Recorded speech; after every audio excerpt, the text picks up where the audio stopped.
In the next few weeks, I'm very excited about this because I'm speaking on one of my favorite topics, marriage and the family. I love talking about this, and I really believe that the Bible has such great information that this information is life-changing. All we have to do is hear it and apply it. And in the next 4 weeks, I'm going to ask every person not to miss one single week, to do your very best. Guys, also, whenever we enter into a series like this is not just for us, but it's for us to think through and think, who do I know that is struggling in a relationship with their teenagers, with a spouse, in their family, and that you can invite them and get them here. And we want to fill every seat in all 3 services because we want to expose as many people to the Word of God that gives them life. There's no reason for us to live life in misery. There is no reason for that.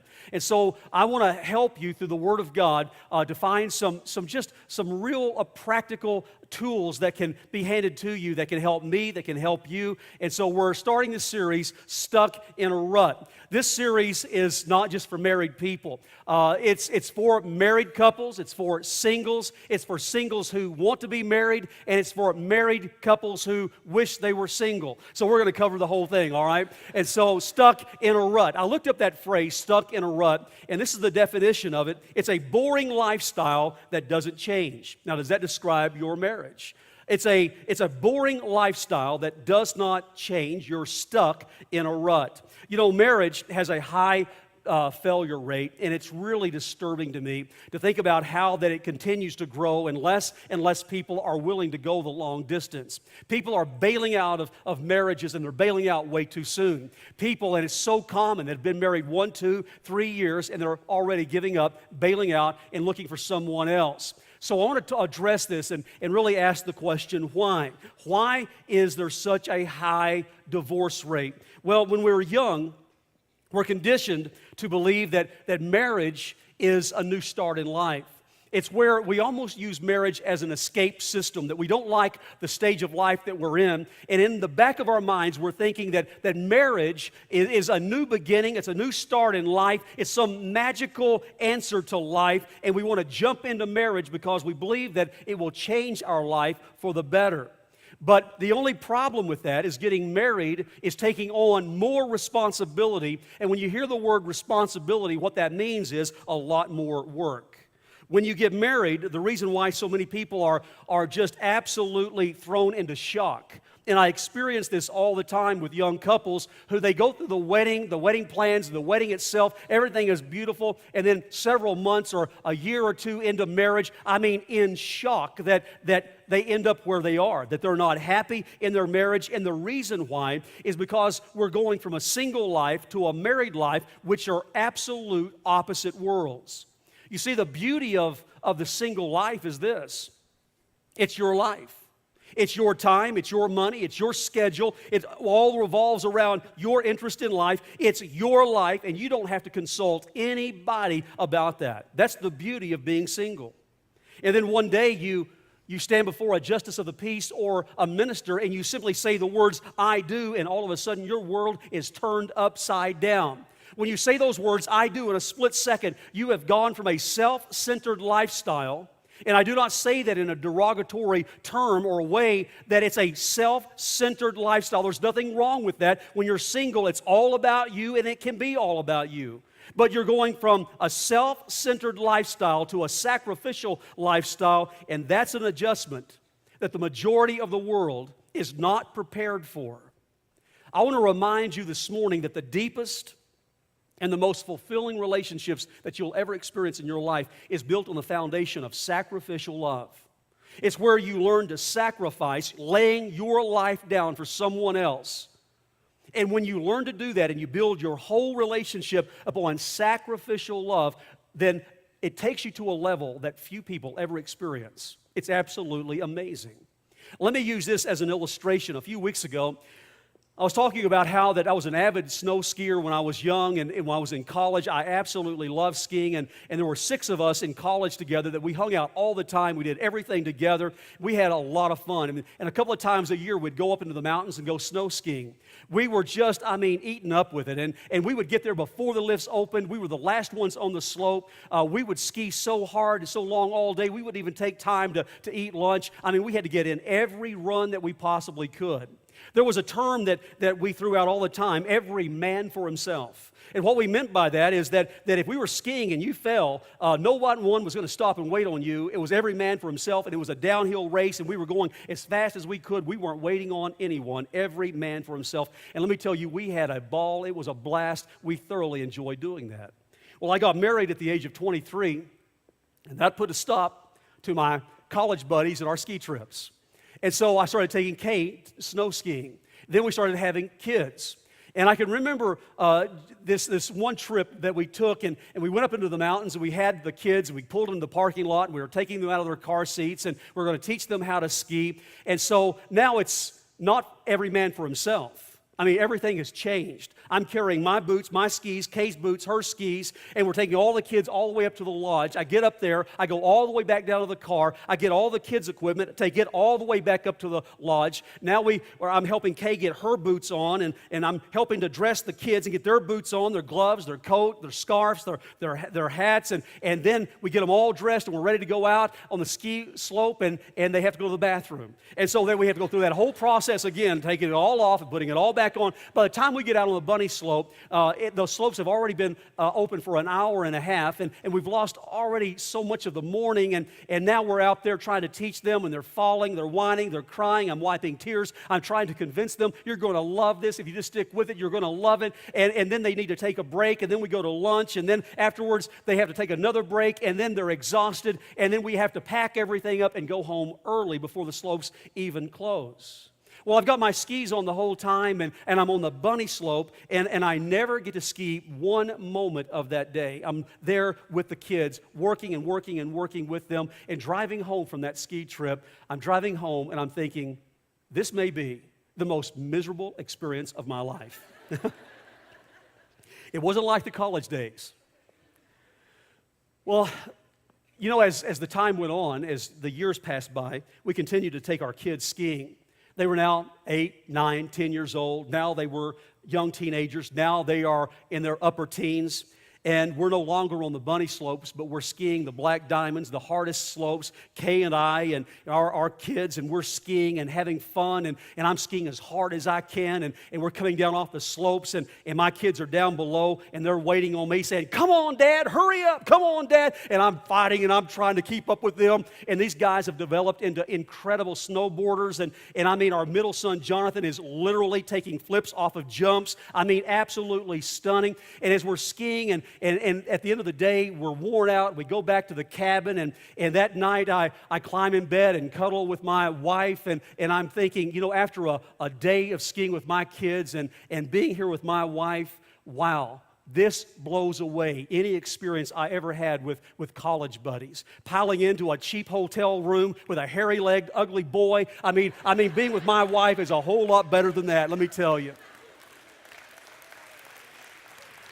You know, I say all of that is because what happens is in the beginning stages of any relationship, if you sacrifice, what I wanted to do so bad was to take off and go skiing and ski the black diamonds while my kids were on the bunny slope, but I stayed with them for year after year after year. And the sacrifice later on pays off great dividends. Skiing with them, I'm just thinking, wow, it just doesn't get any better than that. You know, in any relationship that we have, when we jump into marriage, many times those first few years can really be rough. There are some that glide through it, but most don't. Most really begin to battle and struggle in those years. And I want to tell you that if you can just learn to sacrifice, to lay down self and sacrifice, you're building a foundation of a great friendship and a great relationship that will last for the rest of your life. You know, many times we go into marriage so unprepared, and what blows me away is that we as parents will prepare our kids to drive a car more than we will to prepare them for marriage.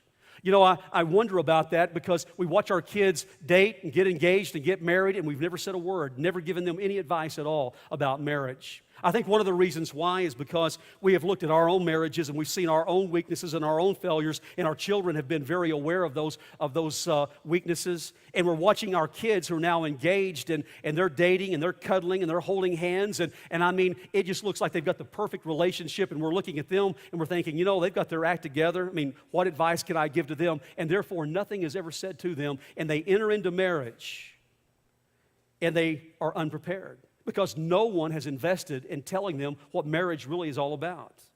Engaged young couples are caught up in the atmosphere of romance, but in reality, they're getting ready to face the dragon of sacrifice, and I want to tell you, few are prepared for that.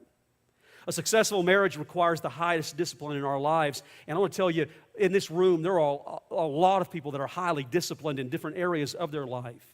I know a lot of people that are very disciplined in working out every day, getting up at 5 a.m., and they'll go work out, and they read books about nutrition, they study it, they live by it, and man, they are disciplined in their life when it comes to their physical health. There are other people that are very disciplined in the game of golf. They love golf, and they'll read articles about golf. On their lunch break, they'll take off and hit a bucket of balls. They'll go out and play golf every chance that they get. They'll study it, and they'll practice, and they'll master it, and it's a discipline in their lives. But I know few people who are disciplined in their marriage. Few people who read and study and take books and break them down and write out a plan and a system, and where a husband and wife sit down and say, this is our goal and this is our plan and this is what we'll do and this is what we'll never allow to take place in our lives. And there are few people that do that. And when you think about it, marriage is the most important thing in our lives, and yet we just fly by the seat of our pants and we just let whatever happens, happens. And it's the reason why that there is so much damage in marriage today. So many people love the word romance. Romance. You know, I was sitting in Starbucks this week and just jotting down some thoughts and ideas about this message, and I started thinking about the word romance. And so I went on my iPad and I looked up the Webster's Dictionary, and I looked at the definition of romance. I will read it to you. This is what it says about romance. Romance, being romantic. Romance is the act of romance. That's the worst definition I have ever heard of a word in my life. And I looked at that, I thought, you got to be kidding. They really wrote that? I'm looking up, what is romance? The act of romance.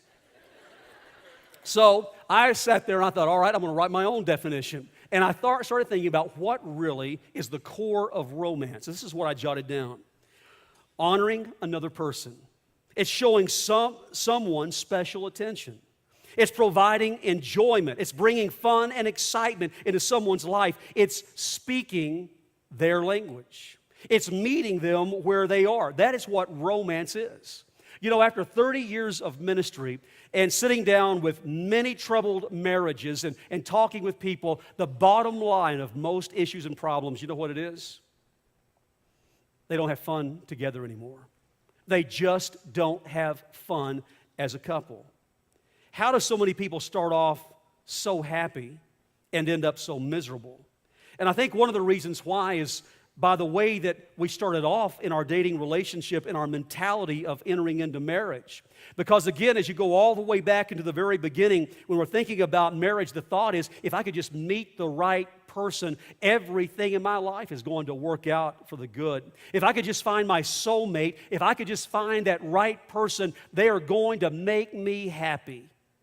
Well, the problem with that thinking is that if you're thinking that that person out there that you find is going to make you happy, they're thinking that they're going to find someone that's going to make them happy. And what we're doing is all of a sudden we're putting two self-focused single people in one house, and it is the recipe for disaster. When you think back about falling in love, when you met them, boy, something clicked. Sitting at a table, sitting at a meal together, just sitting and talking, sitting on a park bench, you're just visiting and talking with one another, and something is just firing, something is clicking. It's called chemistry. You don't have chemistry with everyone you meet, but all of a sudden, this person that you ended up marrying, somewhere in that dating relationship, there was such a connection, there was such chemistry, more so than you'd had with anybody else, that you fell in love with that person. You're sitting there, and as you're getting to know them, you're watching them, and you're thinking, wow, she is beautiful. I love her complexion. I love how her hair glistens in the sun. I love everything about her. I love the way she talks, the way she walks, the way she smells, the way she laughs. And you think about her all the time. You cannot get her out of your mind. What you're thinking is, wow, this is a love that is unusual. No one has ever loved like this before. I mean, our love is different. I mean, a lot of people fall in love and get married and have issues and problems, but our love is so different. We'll never have problems and we'll never have issues because no one has ever loved like this. And the thought is, if we could just get married, then everything will fall in place and everything in our life will be good. But we see all the time that people who are madly in love and they go through their wedding ceremony, a few months later or maybe a few years later, there's all kinds of conflicts and stress, and now these two people, they're getting on each other's nerves, they're grating on each other, they don't like the way they do this, or I don't like the way you do that, and before they realize it, the chemistry that they had is gone.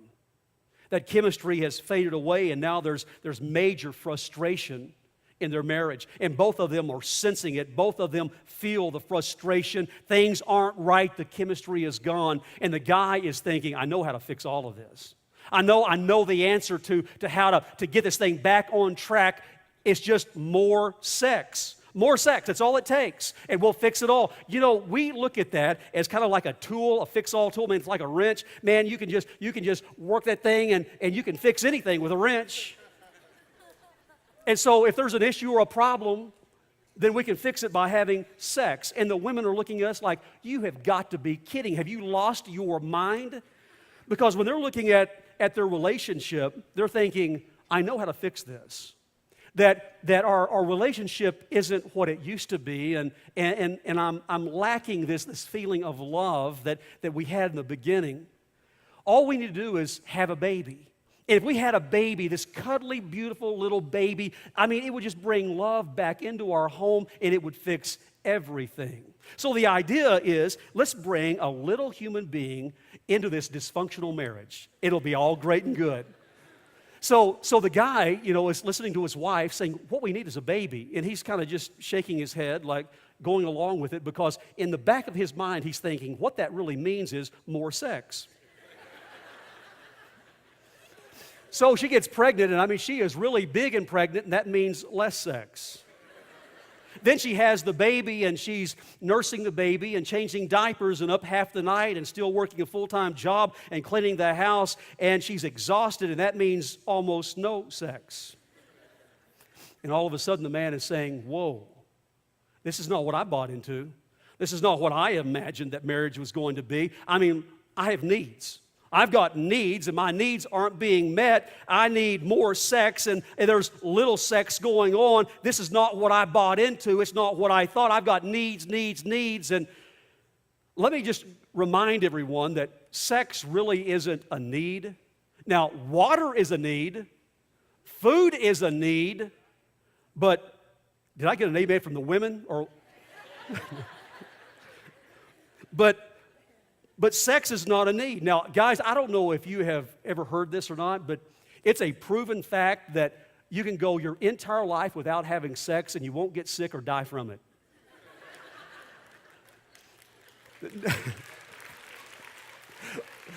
All I see is women clapping. I had a guy, after the last service, I had a guy that caught me in the atrium, and he said, would you please not tell women that sex is not a need? Would you please not say that? But what happens is there's such frustration in marriages and the way that we think so differently that Satan begins to plant seeds anytime there is conflict.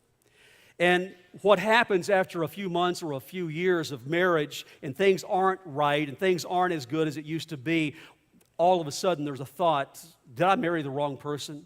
I mean, did I jump too fast? Did I miss God's will for my life? Do I need to bail out of this thing while I'm still young and I can still find someone else? And let me tell you, that is the work of the devil, and he will play havoc with your mind. You see, what happens is that we'll sit at Little League, and we're sitting there in the stands. We look over and we see one of the moms of one of the kids playing on the team, and she always looks so good. She's always smiling, always laughing, always kind, and we sit there and we're thinking, if I were married to her, my life would be better. If I could be married to someone like that instead of my wife, man, my life would be a lot better. I mean, look at her. She's always laughing, always kind. She's so unlike my wife. But I want to tell you that kind of thinking is a fairy tale. It's a myth. It's a deception. It's a lie. I'm not trying to paint marriage as a drag, because marriage is the highest relationship that two humans can experience, and the Bible talks about it. But most of the time, what happens is we go back to the beginning of our relationship, and we're so consumed in trying to find the right person. Man, I mean, we're consumed by, I've got to find the right person, and we're on this hunt to hunt them down and to find them. That's not the goal. I can remember vividly a conversation that I had with our oldest son, Dustin, who's here on staff with us. And when he turned 26, I remember sitting down with him one day, and he was highly frustrated. And he was saying, you know, I don't know how I'm ever going to find anyone to marry, because dating people in our own church is just a recipe for disaster. I mean, if something doesn't go wrong and you break up, then it causes all kinds of problems. And then he says, I'm stuck here. I'm here in this city. I never travel anywhere. How in the world do I ever find a wife? And I want to tell you, I struggled in that conversation. Struggling. Feeling sorry for him, and seeing the frustration on his face, and saying, I'm 26, and how in the world do I ever find anyone? And all I could say to him was, Dustin, I don't know what to tell you, but just stay the course. Just stay the course. Just stay doing the right thing. Boy, just stay focused on God, focused on ministry. And there's that little pat answer, you know, God's got everything in control. You know, he just stayed the course, even in that frustration. And then a few months later, we went on vacation. We're in Mobile, Alabama. We're going down to Gulf Shores. And one of the pastors down there hears that we're there. He calls and he says, hey, I'm going to bring some wave runners down, and we can all have a great time, you know, riding those in the ocean. So he comes down and he brings some of his staff members. One of those staff members that gets out of the car and walks down to the beach is Mandy. And the moment she walked down on that beach, and Dustin looks up and sees her, man, you see the sparks flying. I mean, it's just sparks. And standing there watching all of that, it was like love at first sight. It's one of the most incredible things I've ever seen. Fell in love, got married, two incredible people. And what I understand again today is that it's not about seeking out the right person. It's about being the right person and letting God put His plan together. Not about finding the right person, it's being the right person. There was a young college student that just told this story. She was saying that she was raised in a Christian home with high spiritual and moral values, was in church every weekend, loved God. She said, I went away to college, and my roommate was in the party scene, and she was a fun girl. We became great friends, started hanging out with her and all of her friends, and she said it really started taking me in a wrong direction, and I didn't even realize how far it was taking me. But she said, I got into the party scene that I'd never been into in my life, and I got so busy on weekends that I never found a church to get involved in, and I hardly ever went to church the whole time that I was away at college. It was at the end of her third year in college that she said that she was invited to a function, and she was sitting there, and a lot of people had come. There was a big gathering of people, and right across the table from her was this guy. And she said, as she looked at him, she thought, wow, this is one of the best looking guys I've ever seen in my life.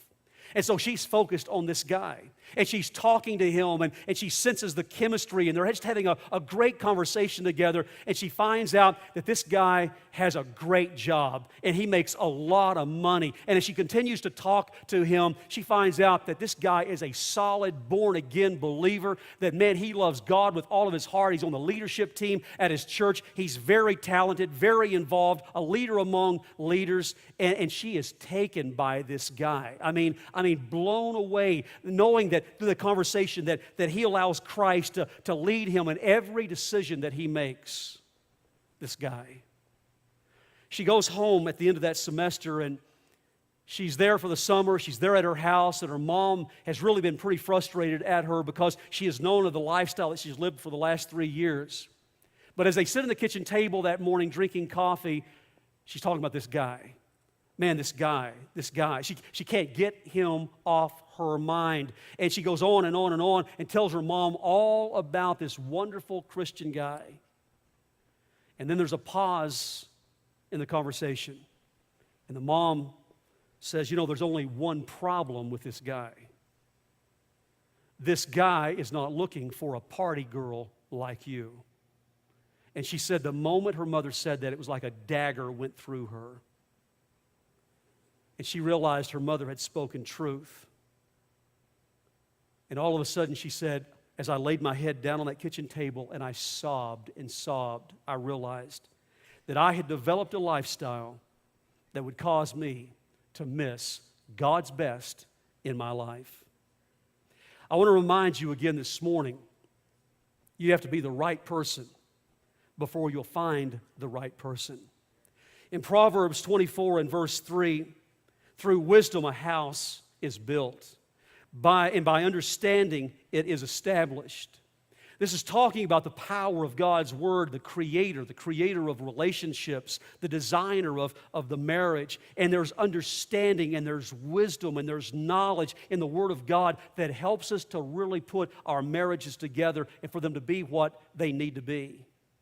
Now, there are two missing elements that seem to rob us from having fun. And what I want to accomplish in this message is that I want us who are married to get back to the place of just having fun together. There are two words, just two simple words that if you'll add these to your marriage, it'll change everything forever. And I'm not kidding you. It's this powerful. Two words.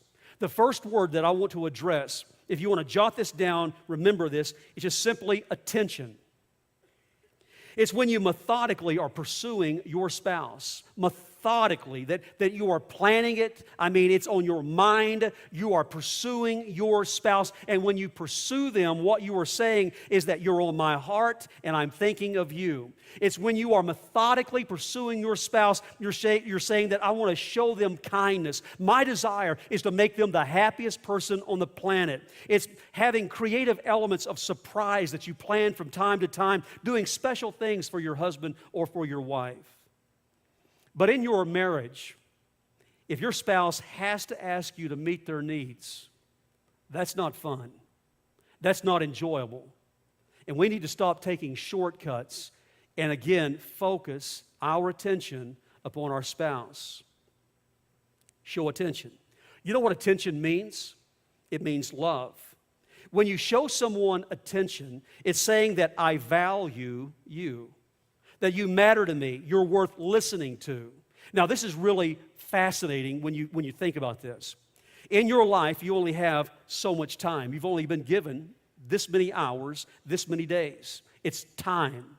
When you sit down and you give someone your undivided attention, you pull up a chair and you look at them face to face, eye to eye, and you give them your time, you know what you're doing? You're giving them a slice of your life because time is all you have. And you're saying you're so valuable that I'm going to give you my undivided attention. I'm giving you this much of my life. You know, you fell in love one day because somebody showed you attention.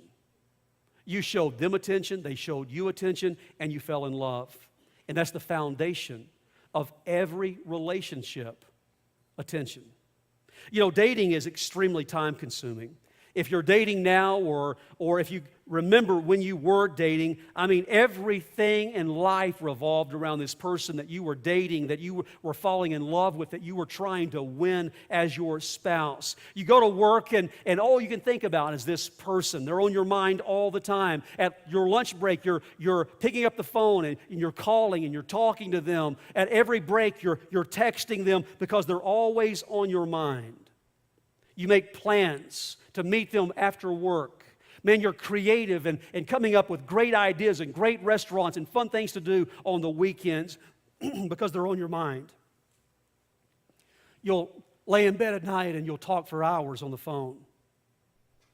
And you'll spend all kinds of time and money on that person because realistically, what is more important in life than this person you're trying to win? Why wouldn't I spend my time and money on this person? Because it's the most important thing in my life. You're sitting here and maybe you're thinking, you know, it was like that at one time. But our marriage is nothing like that today. What happened to us? I can tell you exactly what happened. I know exactly what happened. Your attention shifted. It shifted to work, babies, hobbies, TV, Facebook, internet, other friends. It took off in other directions. Showing attention to your spouse is what keeps you unified. Showing attention to your spouse is what builds friendship. And when you have a friendship in your marriage, that is where the element of fun all returns.